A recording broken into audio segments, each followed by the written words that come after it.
going? I'm trying to make this kind of quick. Let me say, Toasted, I apologize. I got sick visiting my brother and his family.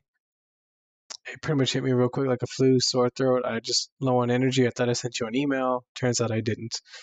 Um, so anyway, I apologize. I'm gonna link to your channel. I go on vacation soon, so I'll see if we can. If you want to do another video, then cool. Let me know. And anyway, I actually have my redo of taking on the most or best feminist argument, part one. But anyway, we're gonna jump into part three with the social part. Here we are, though. Can men be objectified by women? According to them, it's basically like white people calling or screaming about reverse racism. It doesn't exist. Well, that's kind of odd because right here it would tell me it does.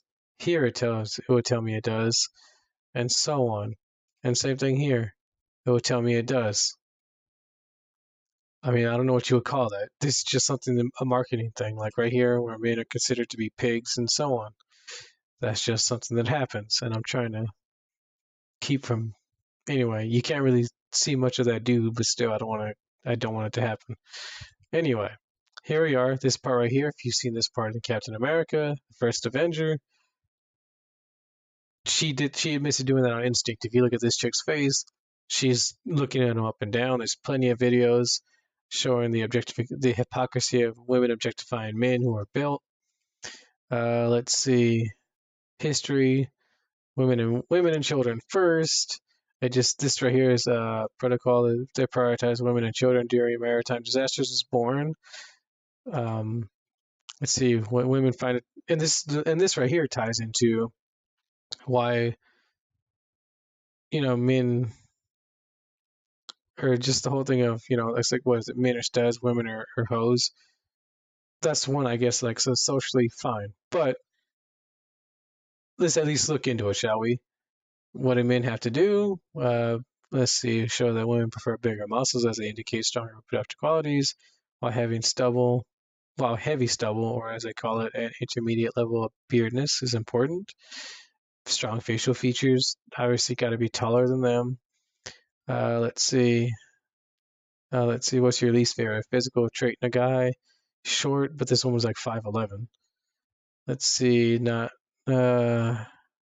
enough hair. Someone who's going bald, basically. Too much hair. Someone with long hair, like somebody with long hair, is too fat or too skinny. But we already got that part with muscles. And a bodybuilder, which is obviously massive type dude.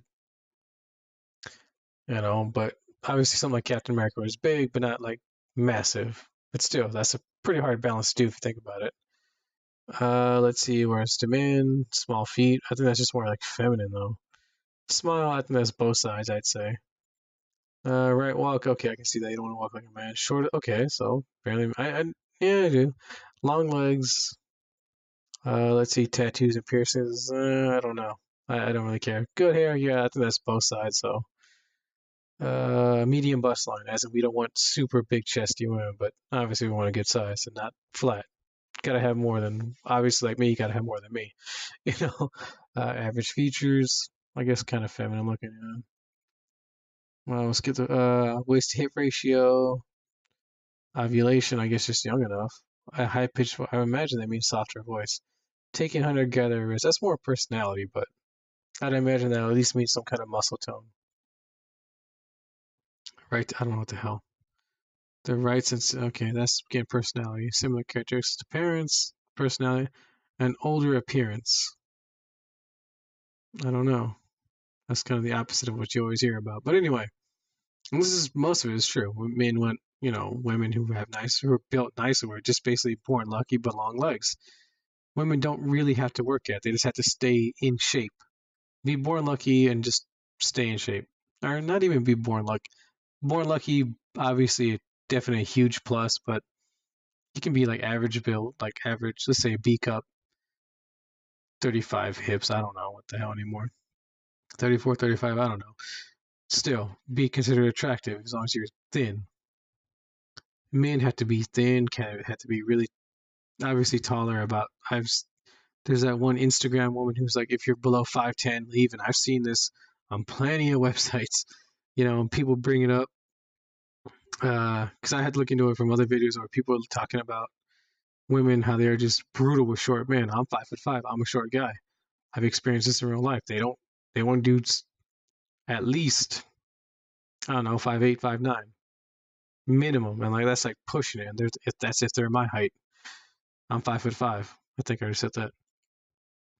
Here we go though. Women are more likely to win child custody battles, even though they are, what is this, 20 or 17% men who murder their own kids. The number is 200, 17.1%. Fathers and other 2.1%. Mothers, 318, 27.1%. Mother and other, 12.5%. Let's see. I'm gonna have to try and do this really quick. Windows capture. Here we go. Nope, nope. Here we go. Part 5 demonstrates the affirmative action undergoing section, namely the parental way to discuss the maternal bond, has significantly overstated that there is very little evidence to support the legal feminist claim of likelihood that the denial of relocation of petition will result in a seriously undermining pre-existing quality of maternal care. There is very little evidence to support the legal feminist claim of a likelihood that denial of relocation petition will result in a seriously undermining the pre-existent quality of maternal care, as in the mother's care. There's plenty more of, again, I put the name in the other video. I'm not going to bother.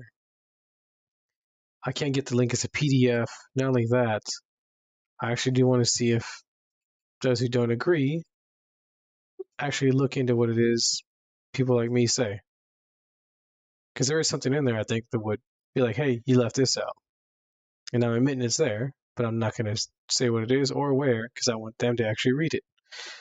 Ronda Rousey admitted to beating up her ex, so should we be outraged?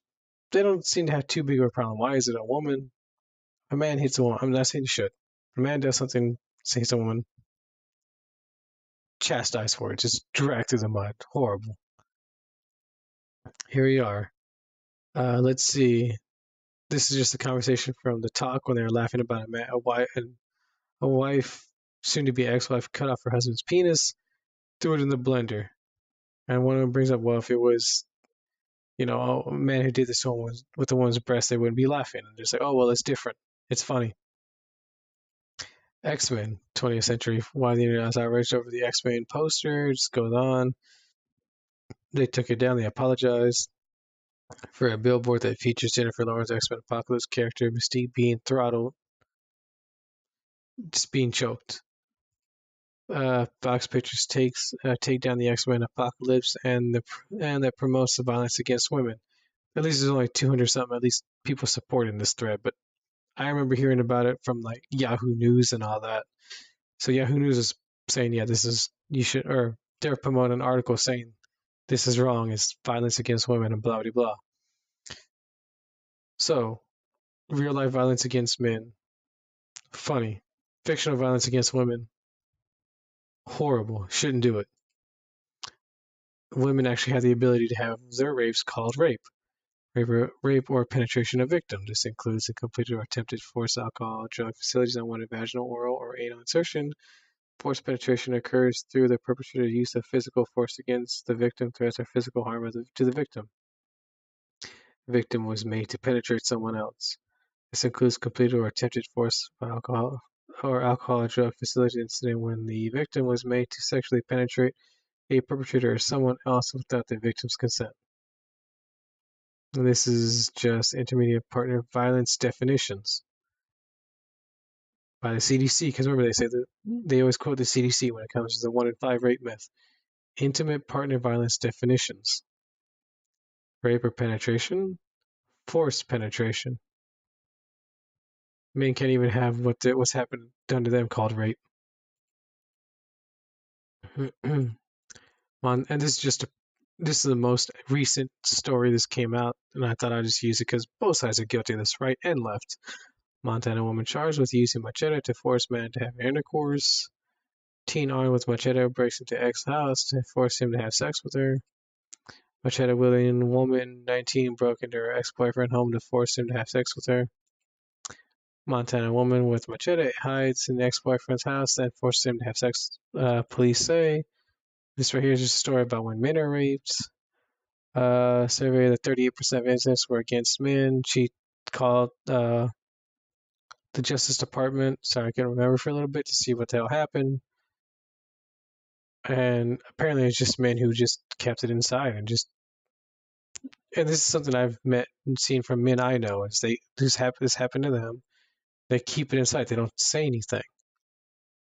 So yes, 30%, and those are just a small. What is it? Okay, 400,000. This isn't national, but if that's anything, that's still almost 40% of something happening to men.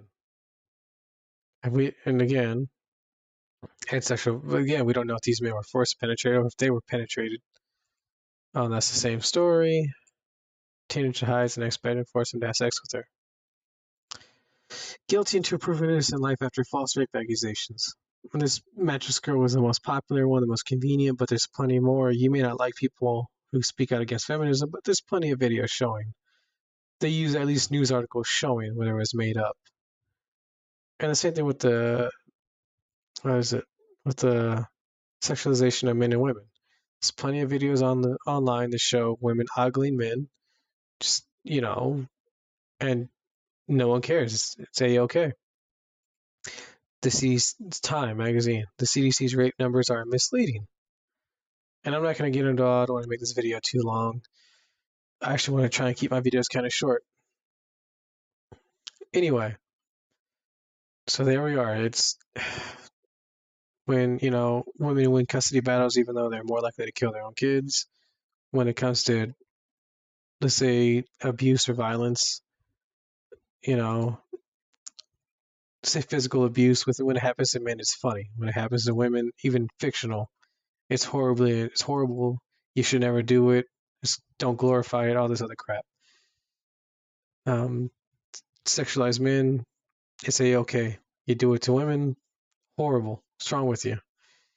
Women, I think I just said it. Women are more likely to get, yeah, I think I said it. Women are more likely to get custody of kids, even though I'm more likely to kill them. Women and children first. There's plenty of ways women actually have an advantage socially or in society than men do. And like this might be a two-part video. I don't know. That's to me, that's just the most important stuff. That's not the most important. That's the bigger stuff. From let's say abuse, to be it physical or sexual. Uh, how it's looked at when it does happen to to both genders, and then how it's looked at when women are actually violent towards a group of people, and how men are. Because there's no complaint about, oh well, women are violent towards kids. Women are more likely to. Feminists don't sit there and argue for that. Anyway, again, Toasted, I'm sorry. To everyone else, please like, comment, subscribe, share the video. Tell me if you agree, don't agree with me. Where am I wrong? If you can find a more up-to-date video or up-to-date data of the child child violence, and all that, great. I really couldn't find anything. I mean, there was some that talked about it, but it said parent, or it's more likely to happen from one of or both the parents than strangers. So anyway, if you find one that's up to date and it proves me wrong, please let me know. Anyway, you guys take care. I'll see y'all next time.